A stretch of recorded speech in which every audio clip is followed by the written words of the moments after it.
Guys ഇന്നത്തെ വീട്ടിൽ നിന്ന് പറയുന്നത് കണ്ടോ നീ കണ്ട മനസ്സിലാവും കുറെ മുടി വളർന്നിട്ടും സ്ക്രാപ്പ് എടുക്കാൻ പോകും ആണെങ്കിൽ ബ്യൂട്ടി പാർലറിന് മുമ്പ് ചെയ്യാറില്ല. ഞാൻ സ്വന്തമായിട്ട് ചെയ്യും. ആണോ എന്റെ പുതിയ ബ്ലൂ ടെസ്റ്റാണ് ഞാൻ ചെയ്യാൻ പോകുന്നത്. എല്ലാം മൂവ് ചെയ്യുന്നു.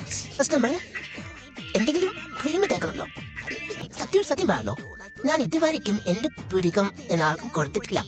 അതായത് ത്രെഡ് ഞാൻ കൊടുത്തിട്ടില്ല. ഞാൻ എങ്ങനെ സ്വന്തമായി കുഞ്ഞിലെ പഠിച്ച് പെർഫെക്റ്റും അല്ലെങ്കിലും ഞാൻ എടുക്കും. പിന്നെ ഹോസ്റ്റലിൽ ഞാൻ മാത്രമേ ഉണ്ടായിരുന്നുള്ളൂ. എല്ലാവർക്കും ത്രെഡ് ചെയ്യാൻ പറയാൻ ശ്രദ്ധിച്ച് ചെയ്യണം. ഇല്ലെങ്കിൽ ബ്ലേഡ് എന്റെ കണ്ണിലിരിക്കും. നമ്മൾ പിന്നെ ഭയങ്കര എക്സ്പീരിയൻസ് ഉള്ള ആളായതുകൊണ്ട് കുഴപ്പമില്ല ഇരിക്കില്ല. പിന്നെ കുറച്ച് മുറിഞ്ഞെന്നൊക്കെ ഇരിക്കും കേട്ടോ. അത് കുഴപ്പമില്ല, അഡ്ജസ്റ്റ് ചെയ്യാം. ഒന്നുകൂടി പോലല്ലേ മതിയല്ലേ. ഇനി എടുത്താൽ അത് ശൂന്യമായി പോകും. എന്നാത്തൊന്നും ഇല്ല എടുക്കാൻ. അകപ്പാടെ 4-7 മുടിയുണ്ട്. ഞാൻ മൊട്ടയാകുമായിരിക്കും. മുറിഞ്ഞെന്തോന്നില്ല ഗൈസ്.